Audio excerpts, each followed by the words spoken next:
back from the dead.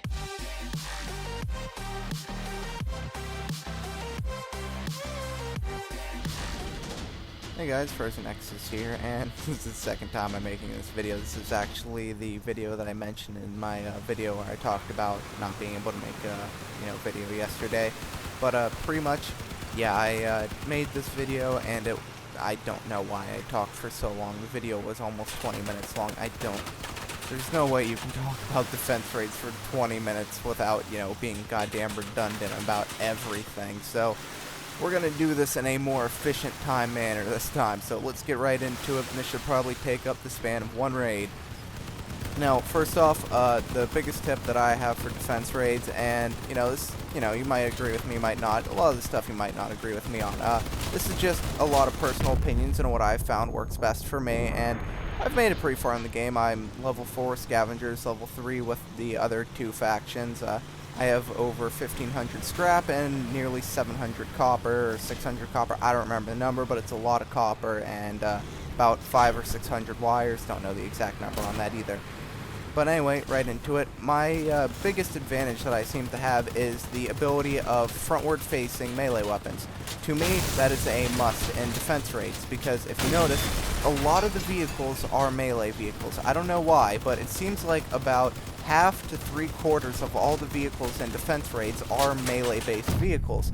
So having melee weapons on the front of your vehicle not only makes you immune to melee attacks from the front, and also gives you a very good counter to them as well, because a lot of times they might go up over you, and you'll be able to get your melee weapon underneath them. But the reason I have the plow above my melee weapons, because like I just said, a lot of times they will get over you, which is a very inconvenient thing. They might be able to grind right into your hull with, without any issues. So I highly recommend that you have a plow somewhere on the front of your vehicle as well, even if you're using melee. Looks like my team, or team.exe, has really stopped working there. But along with that, I also have a just row of bumpers on the back, because bumpers are resistant to melee. They're not immune. They don't work as good as plows, but they still are very good to have. They still reduce damage by enough that it is an extremely significant bonus, and I recommend having bumpers on the back, because most of the time you're going to take melee hits from either the front or the back. The only times I would see you taking a melee hit from the side is if you're really not paying attention, but most of the time they'll either run right at you or they will come from behind you while you're not paying attention. And the thing about that is, if they come at you from the side, you will have a very good range. I don't know what the best word to use is, but you'll have a very good chance to be able to just get out of the way, because most melee vehicles don't exactly have the greatest turning radius. The AI ones I'm speaking about here, not players. So that's definitely a big bonus you want to have. See things like this too, where he rammed right into me. I actually did 120 damage because he rammed into me. I didn't even have to ram into him. He was just being an idiot, and he took a lot of damage because of it. It also gives you ability to really take on guys like this, where they have those two back tracks and the tire in the middle, but they're kind of, I don't know what to call them. They're a very big nuisance, because the way they're set up, they usually do really do a lot of damage to you if they get shots off on you. My teammate really doesn't want to be helpful here. He seems to like driving right in front of me, but whatever. Teammates, what do you expect? Do you actually expect to do some work? No. So the next thing I want to talk about is your armament. You don't want to build a melee-only vehicle. That's a terrible idea for raids. I mean, sure, you can probably get one to work and make an argument that, yeah, it works, but it's not that great, blah, blah, blah. Whatever. I personally find it more beneficial to just have armaments instead of just melee weapons. I've tried, and I don't think it's that great, because AIs don't have that much health, and they move around like motherfuckers. They don't sit in place.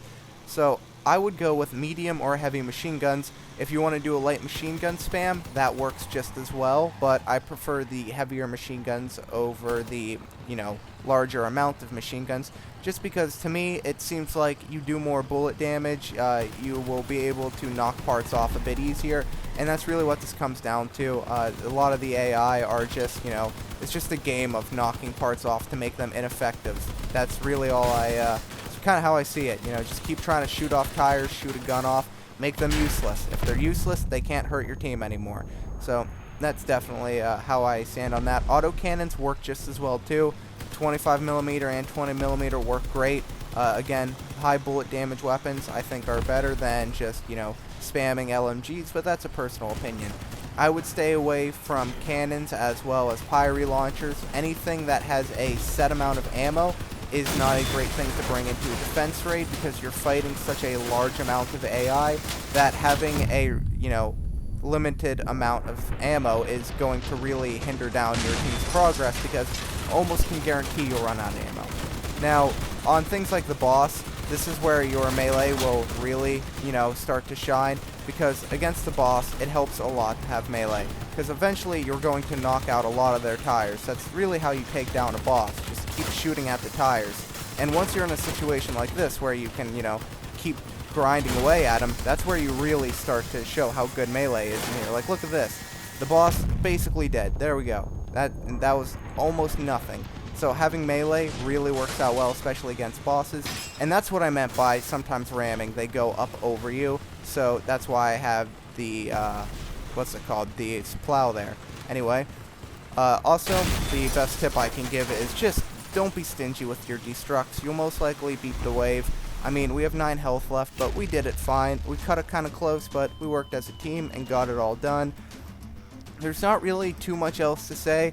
The last thing I have to say really is that fence pieces on the sides are good because they take reduced bullet damage, and from the sides you'll mostly be taking bullet damage. Like I said, you probably won't get hit from the side from melee too much, because you can move out of the way, and they generally don't have, the melee vehicles generally don't have the best turning radius. So I would try and defend against bullet damage on the sides. But that's all I have for you today. I hope you enjoyed this video, and I hope it helps, and I hope to see you in the next one. Peace out, guys.